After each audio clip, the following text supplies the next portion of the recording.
Hey everyone, on this week's episode of NYC Round, I have Andrew Rea. He is a walking treasure trove for founders, whether it's how to fundraise, picking the right thing to work on as a founder, or identifying what your personal advantages are. He's the founder and CEO of Taxwire, which helps SaaS companies deal with sales tax compliance. Plus, fun fact, he's one of the masterminds of NYC Tech Week as one of the original members of Capital, formerly known as Party Round. Andrew's the kind of guy who can get anyone hyped to start a company. I really enjoyed the conversation. I hope you do too. And let me know down in the comments what told you it was time to start a company.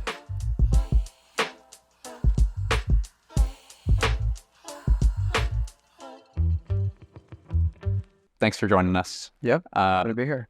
I want to start with, I love a good bell curve meme. And in some of your writing, which we'll talk about later, you reference it in relation to, founders working on the right thing and how they should interact with investors and investor perspectives on what startups are building. Can you go more into the use of that visual and what the lesson is for founders that are listening to this? Yeah, totally. So one, thank you for having me. Yeah. Excited to finally do this. I don't know, man. Like the bell curve meme is probably my favorite meme personally. I think there's so many life lessons in that meme. What are they for you? I definitely don't have them all off the top of my head, but one of the things I believe about the world is that many of the most important truths are incredibly, incredibly simple.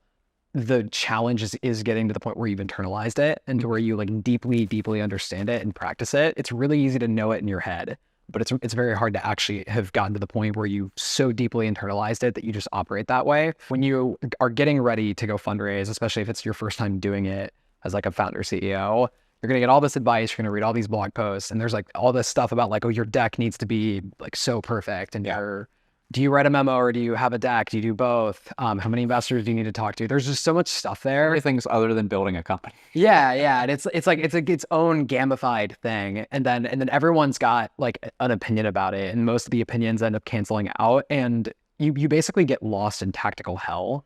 And but a few friends that had done it before said this thing to me where like ultimately at the stage you're at, being like more or less like a pre-seed, maybe seed, whatever you want to call it, but early enough to where it's like largely, there's not much of a business there. In our case, there was no business yet, not really. There wasn't a product. So it's mainly like team. It's mostly like, do they believe in you? That is like the biggest thing, right? Especially at that stage. And so you hear that and you kind of like, yeah, that makes sense. And then you get into all this preparation and then you're actually fundraising and people are asking you about competition and how big's your market and all this stuff. I was so stressed out about like getting those questions answered perfectly. Yeah. And then when I got on the other side of it, I reflected back to that friend who told me that and was talking to the fund that ended up leading around. And it was very interesting to me that like we went so deep on some of these really tactical questions, but all they actually cared about is understanding how I thought about it, not right. That we had the answers. And so even all of this, so I think the things in the meme were like, you're worried about your market size, like how you're going to go to market, what your competition is going to be. And investors will ask you about all of those things, but they're trying to understand, do they believe in you? Do they trust you? Do they buy your story? Do they trust that you can do those things? And that when you have a big decision to make, that they can underwrite, and that you're going to do that in a way that they respect, trust, and are okay with empowering you with their money. And that is, and so it still comes back to you. They're still backing you, but it's really easy to miss that when you're in the weeds of it. Maybe a little bit of a tactical follow up to that. Like if you're a first time founder and you're hearing this, you're like, but people keep asking me those questions. Yeah. What's your advice to them? Yeah, I mean, get better at pitching and get better at like, I guess getting better at like demonstrating that you firmly believe in this and they can trust you. Yeah, it's like there's always going to be like every pitch I think has like a couple things where it's weak and that you're going to like have to defend on it. And I actually think like there's no way to avoid that. So you just have to do the work, be ready to answer it, be honest, have conviction in your answer. And then trust that the right people will believe in that. Because especially with fundraising, makes sense. We talk to like, and this, I know we're going to get into process, like running a fundraise, but we talked to like over 100 people. And then by the end of it, like we like raised a really good round and we're really oversubscribed, but it's like, I think during the process, like we got told no like so many times. It's a brilliant bridge because the next thing I'm going to ask you is you talk about that state of being oversubscribed and it's a state that many founders want to find themselves in. Sure. It's certainly more ideal than like cold pitching investors that have never heard of you. What's your advice for getting to that state and what does it feel like? It's weird. It's weird. Like I very much don't come from this world in terms of like how I grew up and stuff. Like when that money hits your company bank account, it's literally more money than I, especially when I was younger, could have ever imagined seeing in my life. For, in any context. It's a lot of pressure. Yeah, it's pressure. And so it is it's odd though, because you realize, at least for me, like not that much really changed about myself from when I started raising to like when we got to the other side, beyond just how a bunch of people thought about you. And so I think it's one of those things that it's important to acknowledge, to like be happy with achieving it. But at the same time, it's not really why you build the business. Right. And like what investors think of you is very ephemeral. It changes very quickly. Like it went from like 1 week we were not a hot company to all of a sudden everybody wanted to invest because other people wanted to invest. So I think you just have to like keep yourself out of getting too high or too low with it. That makes sense. So shifting gears a little bit, Ro, we're and a bunch of other companies here in New York, we're working on our events to submit to Tech Week. But fun fact for those that don't know, you were the brain behind New York Tech Week. You founded it. Tell me about that journey to starting that. What's the lesson there for like startup founders or marketers that operate in startups?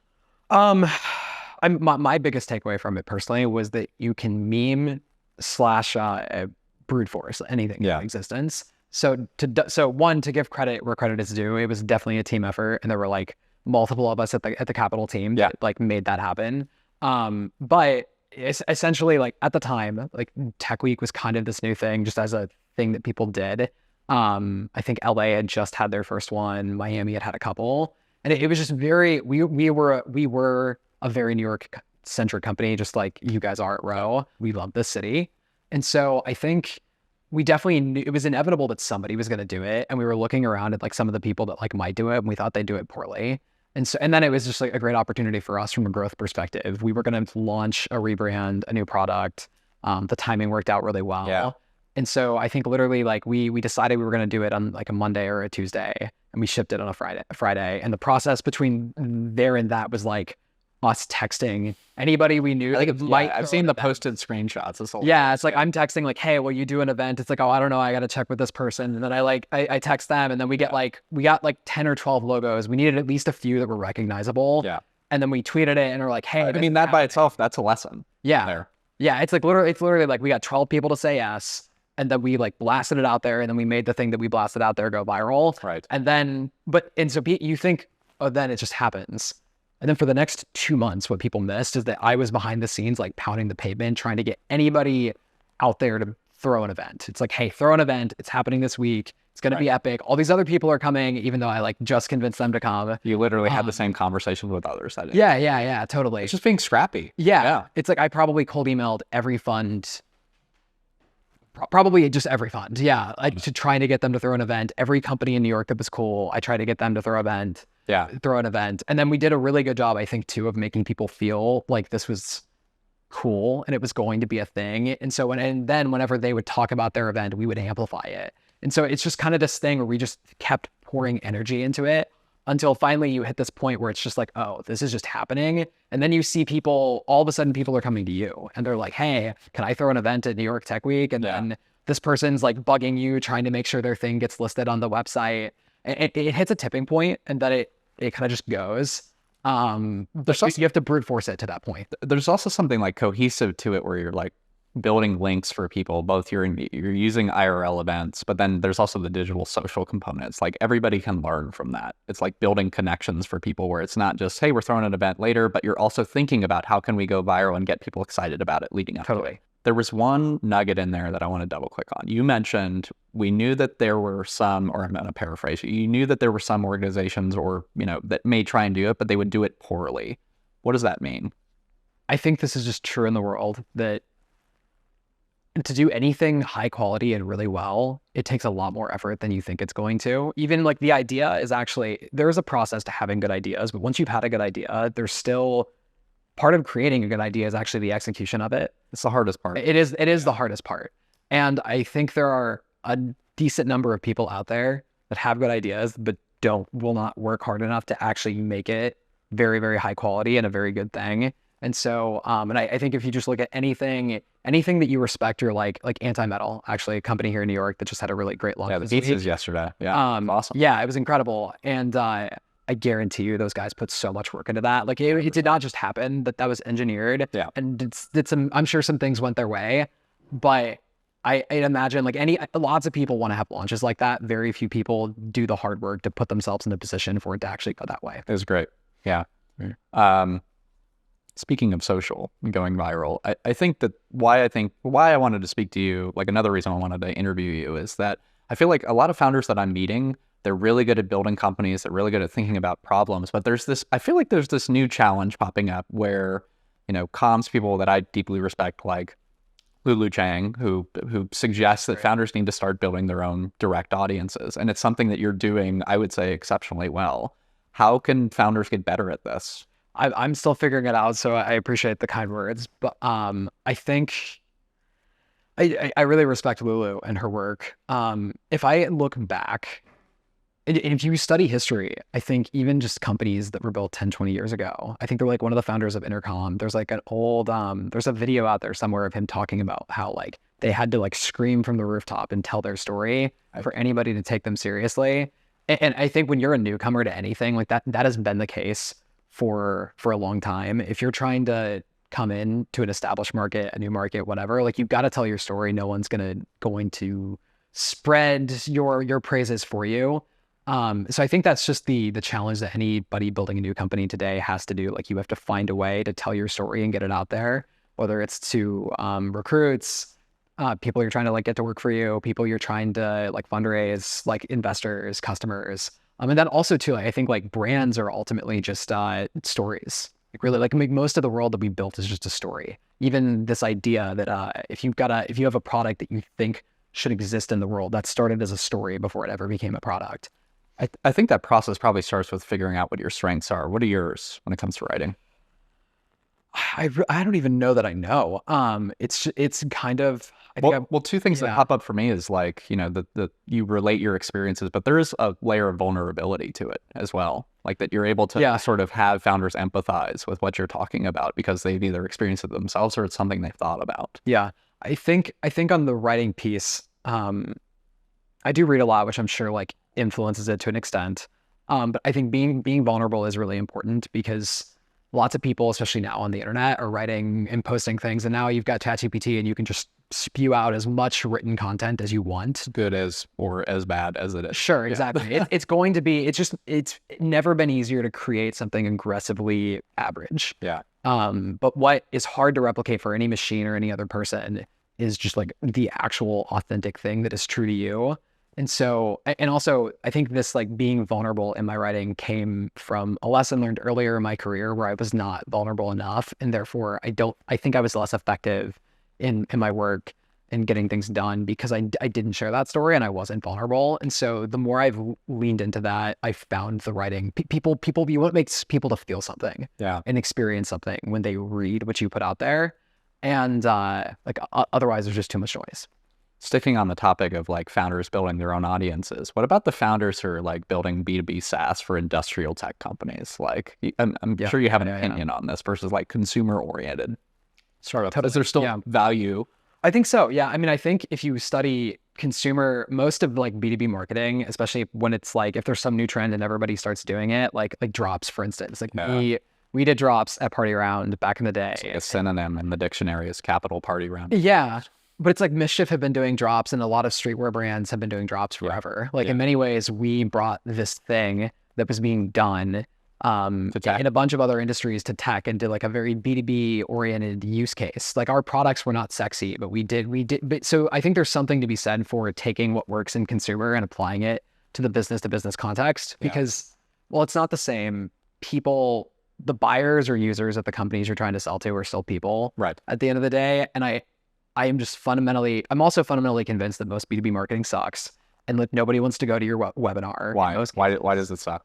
It's just poor taste. It's very self-serving. It's built like, oh, we need sales. Oh, we need leads. We need people to like know about our thing. And so everything's like me versus thinking about your buyer, your user, whoever it is, and creating something that resonates with them, that's valuable for them, and then just honestly just create a ton of value for them. And if you do that, I think eventually that like brings things back to you. The problem is that most of these B2B companies, again, like all of their marketing is around what they need and them trying to sell you something versus them helping you as a buyer that has a problem. That makes sense. And then there's a bit of a lesson in your writing too about like people buying from people. I know it's maybe obvious, but like, what are your thoughts on this? Like company channels, et cetera, but like speak to the founders who may be hesitant to get out there. They may either they think that they don't have expertise or that they're afraid of putting themselves out there and being vulnerable and saying, you know what, we're just going to communicate through like the company channel. Sure. Yeah. I think it's really, I mean, some of it's literally the algorithms. The algorithms do not like the brand channels the way they like the channel of individual people. Yeah. So I think that's part of it. I think, and then generally, I think we're in this age where people don't trust. I'm big on brand, but I don't think they trust traditional brands and institutions and companies the way they used to. Yeah. There's still brands that mean something to people, but there's just a lot of skepticism now. And I think the last thing left though is people. Like we trust people, especially if they're authentic and we believe in the stories they tell and we think they're being real with us. Like that's why authenticity is this buzzword now. And I think in the context of business, especially, there's so many businesses out there. It's very hard to stand out if you're, so in our case, like we're building in the compliance space. Yeah. There's already companies there. There will be more companies there. No one's ever heard of like your new startup, but some people have heard of you, and it's going to be a lot easier for people. Why not take advantage of it? Yeah. Than the brand. And so I think that's, I think that is the future of building even like business brands. Is it's going to be very driven by the people that are there. Got it. One of my favorite pieces you wrote is on the topic of being ready to start your company. And I encourage everybody that's watching this, I'll link it down below, like read it if you have to. Required reading for founders who are thinking about starting something. What did you mean by being ready for those that haven't read it yet? I think it's a really personal decision on whether or not someone's ready to start a company. You'll meet 20-year-olds and they're ready and they're going to go for it. And then there's also like, I think the average successful founder or something is supposedly a medium of 45 or something like that. Yeah. So I think it's personal. I think for me, there was no trust fund coming for me to fund the company, and nothing against folks that have some kind of existing resources to help, but I had to literally have the money to go take the risk. So I had my personal life savings. It's one of the things on your yeah. I had saved 18 months of runway. So there was like this like financial ability to like go take the risk. I think there's an element of skill, just build. If you don't know, I think a lot of younger people want to start a company and they have no idea what they want to start. And they underrate just how much you can learn by just spending a few years practicing your craft around people that are way better than you and just getting better, learning skills. And even you don't have to become like the best person in the world at any individual thing. But if you're immersed in something and around other people practicing it, you will develop your own style and your own taste and your own judgment. Yeah. So I think that next piece of judgment and taste is really important if you want to start a company, because it's like, it's on you. Like if you have to have your own brand, have your own product, like you have to have taste and judgment. Otherwise, the thing you're going to create is not going to work. It's not going to stand out in the world. And there's no way to win now if you don't have judgment and you don't have taste. And so you have to have that as a founder. There's no way to succeed without it. And so I think for me, I really felt that I had that piece in a way that I hadn't earlier in my career. And that lets you move a little bit faster because you trust your instincts versus always feeling like you have to, I don't know, read 20 blog posts before you can make a single decision. So I think that piece is really big. And then the last one is confidence. Personally, I still kind of do struggle with imposter syndrome, but early on in my career, I really struggled with it. And like kind of just, I think most of us have gone through it in some way, but you look around the room and I'm not as good as these people, or even I think it's the worst on the internet because you see the perfect version of people on the internet and not the day-to-day reality of people. And so you build people up in this way that is not necessarily true. And so I think for myself, I got to this point where I kept going into different rooms and I kept thinking like these people would be so much better than me. I just realized I don't have it in me. And then one day I realized I just spent the last few years working with people that 3 years ago me would have like thought they were so much better than I could never be as good. Making that person proud. Yeah. And then it's like, well, one, some of those people invested in my company. And then two, you realize they're human too. They're not like necessarily, not that they're not capable and talented, but they're not any inherently different than I am. Yeah. And I think that humanizes the idea of it and gives you the confidence to be like, hey, why not me? 100%. It almost feels like they're counteracting forces. Like, Packy's written about this with capital, like capital and taste. And the way I understand taste is it's sort of something that's innate. But the way you describe it here and like having this checklist of things is that you can almost like, you can rep your way into developing a sense of taste. I may be upsetting my mother, who's an art teacher and art historian, but yeah.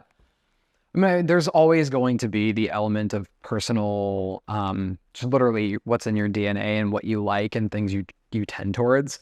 But I have a friend who's really, really good at building like consumer fintech products. He's been in consumer fintech his whole career. Yeah. And I'm pretty sure he's literally downloaded and used and gone through the onboarding flow of every single fintech app that's come out in the last decade. Oh man. And if you do that, you have a lot of judgment about what products are good, what people like, what you don't like. If there is a thing that you want to do, to achieve, or to learn more about, the more time you spend on it, you will actually find yourself building your own conviction around like what you think is good, what you think is bad, etc. That makes sense. There's a quote, I want to shift to finding the right thing. And there's a quote I wrote down here in one of your pieces. Eventually you stumble into something that feels perfect for you, but you're actively working on something else that's starting to work. So I want to talk about the signs you were looking for to pick the right thing to work on and how you ultimately decided it was the right thing to work on. Yeah. I think this is one of those things where for some people, they just like know, they're obsessed with something and they already know what they want to work on. And that just happens really organically. Mm-hmm. For me, it started much more as like, I was searching for what I was going to start. And I had interest, but it was nothing specific enough around like, I'm going to start this company or build this product. And then I actually did end up landing on something. I was working on it. And then I stumbled into this other set of problems kind of on the side, helping my friend's company out. And I just realized one day one was much more obsessed with this other problem. And then the other thing that I didn't write about there that was happening at the same time is I realized while I was working on this other, like it was more or less about to become a business, I did not want to be the person that had to build that company. There was when you're in a certain industry, there are archetypes of what's going to make a successful founder there. And in the industry I was in, I could do it, but I did not want to be the person that successfully built that company because I didn't enjoy being that person. Whereas this other thing, it was one, I was thinking about it when I should have been thinking about this other project I was working on. Yeah. And then two, it felt very much like something I could just see myself building. So some of it was just more of a feeling, I guess I would say, like intuition, taste around what I thought I was more suited to work on. What do you think about the saying of, work on something that you want to work on 10 years from now? So this is playing off an oft asked question in venture capital startup circles.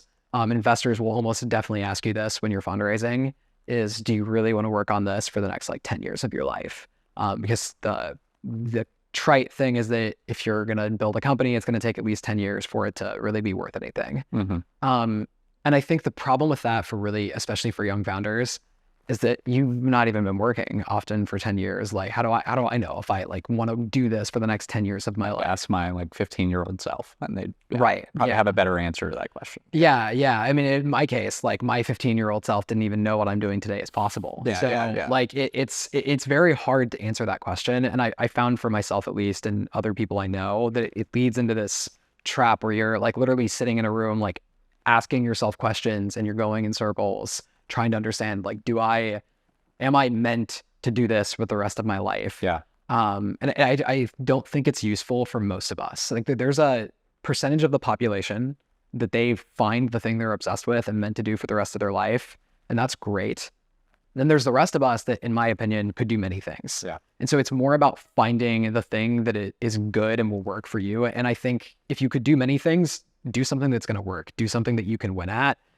And if you've got something that's working, you're winning at it, you're interested in it, go do that thing. And it's much more enjoyable to work on something that you weren't originally passionate about, but you get interested in that's working, than it is to work on your passion and be losing 24/7, because losing 24/7 sucks. But if you have momentum, even if it's a thing that you never would have considered that you can do for 10 years of your life, that's a pretty good signal to follow. And I think that gets you out of this trap of being like, could I really do this for the next 10 years of my life? There's one other element of it. I'm still working on the visual, but what I'm hearing here is that also if you're at a starting point, you know in front of you there's a pretty complex decision map in front of you. If you go left, that'll mean different things if you go right. But I think this is a lesson in just move forward one, and it changes the patterns that are in front of you. Do not try to figure out what's the seventh door. Yeah. I kind of follow you there. And honestly, building any product for any set of customers is kind of that way. You're constantly like iterating around and figuring it out as you go. And there is a ton of uncertainty. And it's interesting because one of the big things about startups that almost any investor or founder will tell you is, especially before product market fit, but to some extent even after, you're constantly dealing with uncertainty and navigating that. And that is the journey to product market fit. And that is the journey of being a founder. And then we ask people these questions that almost require like a supreme amount of certainty that doesn't make any sense. And so in reality, you figure it out as you go. It's the whole, like, the dots are only going to connect looking backward.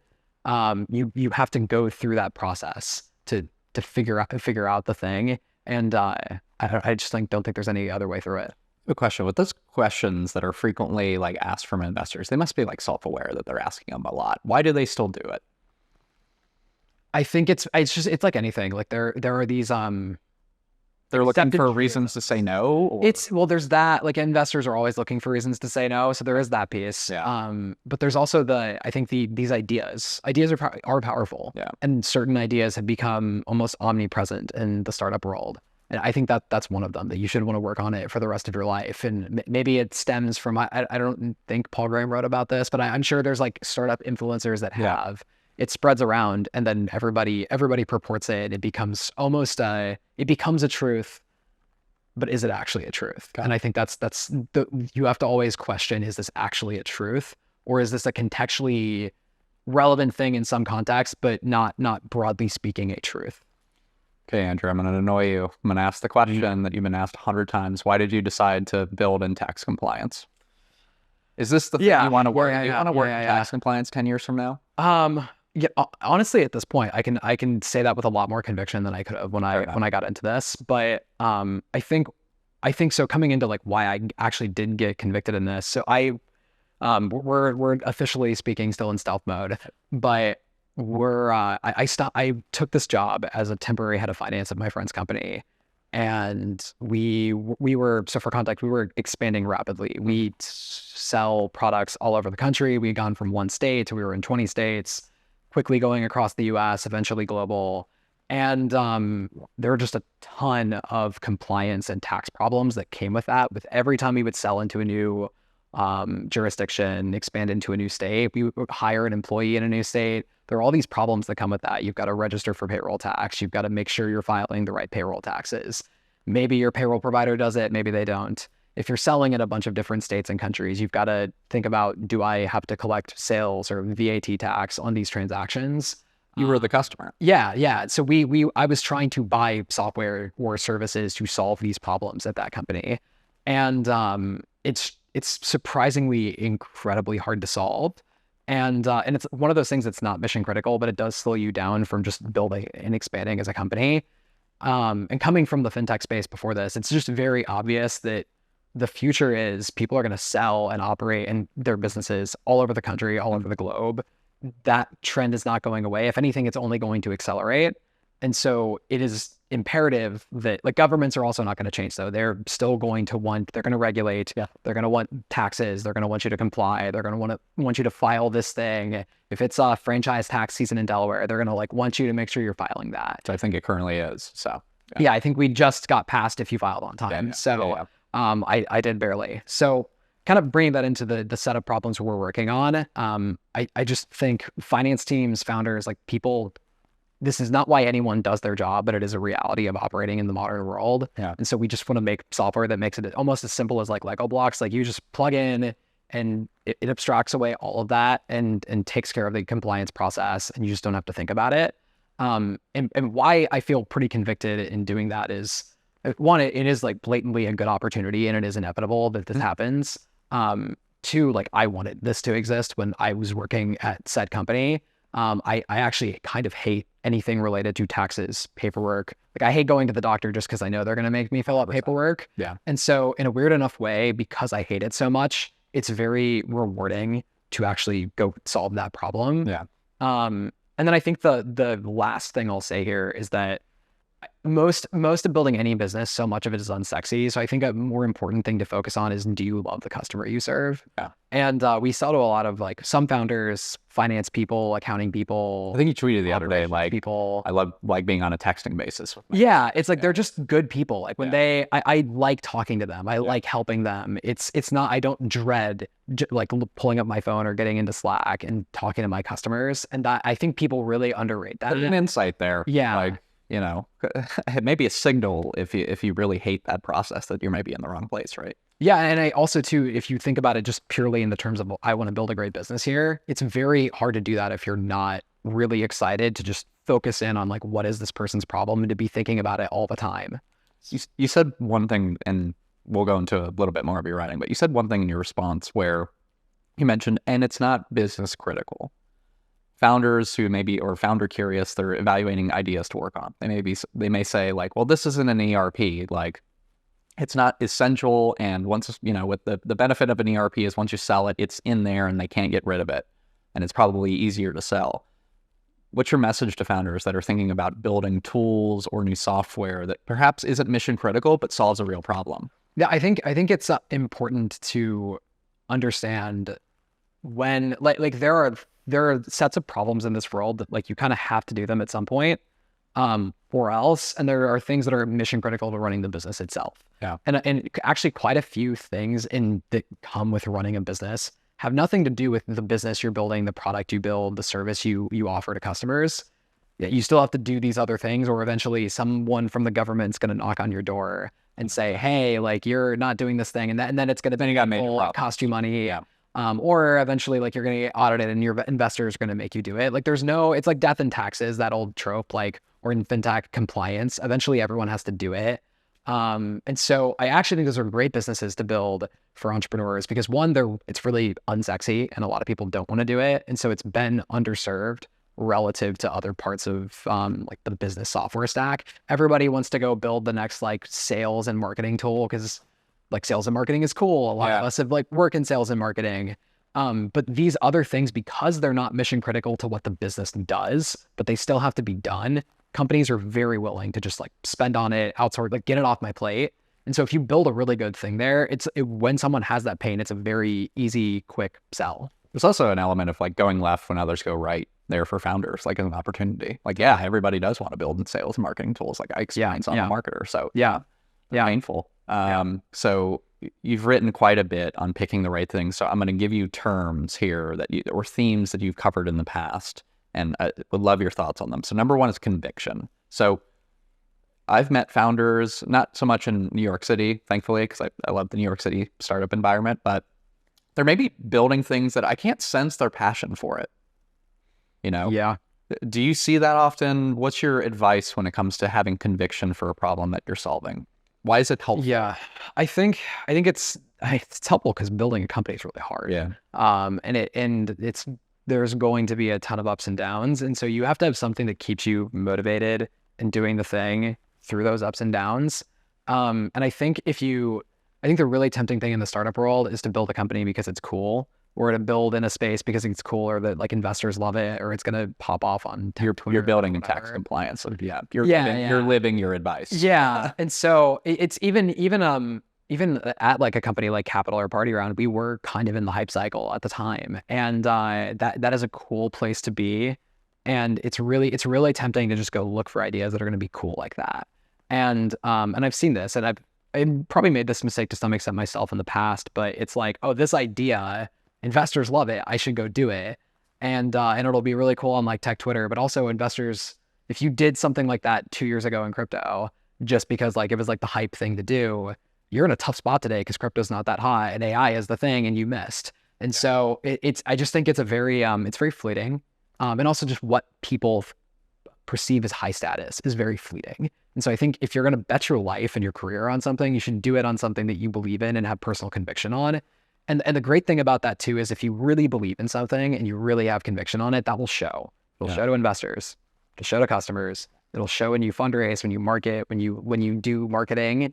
That like people can tell when something's real. Yeah. And so it's a very personal process how you build that conviction. But if you have it, it's very obvious when you have it, and it's very obvious when you don't. Got it. And then you write about personal advantages, for younger founders who may not have as much business experience, how do you find those personal advantages? First, can you define that? Yeah. And how do you find them? Yeah, I think defining it is an interesting one. I think the way I see it is, what is the thing that you can do that nobody else can do, or not do nearly as easily? There are things that are easy for you to do, and it would be much harder for your average person to go do that same thing. Mm-hmm. And it's often, if you're earlier on or you don't know what those are, it's easier to see them in other people. So if you were to go look at an entrepreneur I really admire that's not really super well known by this generation of founders is David Cancel. Mm-hmm. And the guy has spent, I believe he's quasi-retired right now, but he's spent 20, 30 years building sales and marketing software from like the 90s onward. Mm-hmm. And so when he goes to build, like the last company he built was called Drift. I mean, before that, he was chief product officer at HubSpot. Right.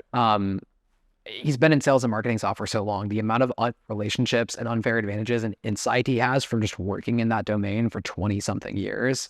You could not just you could go work in sales and marketing for 20 years, but but you can't just do that tonight. I can't go like home really quick and and go, yeah, I'm just going to get 20 years of experience. Yeah. So that's a version of it. Another version could just be like, you're naturally really good at writing or something like that, or you're naturally there's some set of those things for that people have naturally that are built over time. And I think the way I learned this was through, I worked for an entrepreneur named Eric Torenberg at a company called On Deck. Mm-hmm. And he's done many things in tech, both as an investor and an entrepreneur. And I think he's one of the best in the world at building and recognizing these, and then only doing things that leverage those. And so if you look at his current companies in the media space, they do a lot of podcasting, and he's been podcasting since like 2014 or something crazy like that. He's also got an insane amount of relationships in tech. He has a huge online following. Like, he only builds things where it would be very hard for any other entrepreneur to start that business. It's a moat. Yeah. Yeah. Network is a moat. And so it's very similar to business, but it's about like you personally. And so when you're young and you maybe don't have that many of those things, I think you have to think about, well, what do I have now, even if it's small? And then two, what can I build over time? And I think thinking about your career in like a 20, 30 year view is really helpful. For instance, being in this space of like taxes and compliance now, I tell my co-founder this all the time. I think we could spend our whole careers just like building software in this space. It is so, there are so many things to do. We almost certainly will not get to all of them with this company. I think I could be here forever. And so I think that's an interesting thing of realizing we're already here. In a year, we've already built these advantages. What could we do in 10 years? I'm good at writing. If you're good at writing and people resonate with your writing, you should lean into that. It's amazing to me. Like, you'll meet another founder and they're trying to figure out how they go, how they fundraise, or how they like do go to market for their new company. And they're literally trying to do everything but the thing that they have avoiding the thing. Unfair advantage at, because they don't even realize that, hey, these may be the best practices, but this thing right here, you're actually really good at that, and most people aren't. You should go do that thing, even if it's not the best practice. That makes sense. And then you write about hype cycles. What do you think are hype cycles currently? AI is the obvious one, and I think it very well may be more legitimate than crypto, at least in some ways. But I think it's more about like AI is hot, and then if you go into AI, there are like specific things within AI that are hot. And so I would say I would be very careful about just building, like looking at what you see on Twitter or in YC's latest batch, and then just go trying to build some version of that. It's related to the conviction point. Yeah, it's just, if you're going to do, I think looking for something you can solve with AI is a really hard place to build. Looking at problems and then figuring out what kind of technology you can apply to that is probably a better starting place. And then the last piece is finding something hard to build. Because, I feel like that's a competitive advantage. Once you build something hard, it's not obvious. What questions can founders ask to identify what are hard things to build that will set them up for success long-term? however hard if you're going through the process, if you found this problem and you're often finding a solution to a problem is not that difficult. So you're really questioning like, well, if it wasn't that hard for me to figure out this solution, like, is this really that big of a problem? Whereas if you found a clear problem that people are already spending money on in some capacity, or that is clearly affecting a broad set of like customers, industries, whatever, and you're really struggling to like, oh, this is clearly a problem, but you're like, I don't even know how we would solve it. The harder you have to work at figuring out a solution, the harder it probably is for just anybody to go build. It's a very extreme example, but I'm sure it was incredibly difficult when SpaceX started for them to figure out how the heck they were going to build a rocket company, or any rocket for that matter, but they worked on it for decades. And now it would be very hard for somebody to just go build SpaceX. And so I think obviously there's like many things in between there. But if it's really, really hard for you to figure it out, the more time you spend on it, the more likely you are, one, to figure it out. But then two, anybody trying to copy you, they have to go through all of those things. And also, the harder it is, it's very tempting when you're doing something hard to take shortcuts, to try to cheat a little bit. And if you're disciplined and you can keep making the right choice and keep trying to build like the best thing possible, most of the people trying to compete with you will not do that. And so they will take shortcuts. They will make short-sighted decisions. And so it just compounds. All of your work over time is compounding. It makes sense. Any lasting words of advice for founders that are earlier in their career and starting? Yeah, I probably not anything good. I think I have much to still figure out myself, but I don't know, just maybe believe in yourself a little bit more than you do. I think some people naturally believe in themselves. It took me time to get to that point. Work really, really hard. It's very generic, but like it's just incredible to me, like how much alpha is really out there, and just being willing to outwork everyone else. Yeah. Do things you have conviction in, and that'll really set you apart. Makes sense. Well, thanks for stopping by, Andrew. I know you got some meetings to go to. So Yeah. appreciate you having me. Thank you.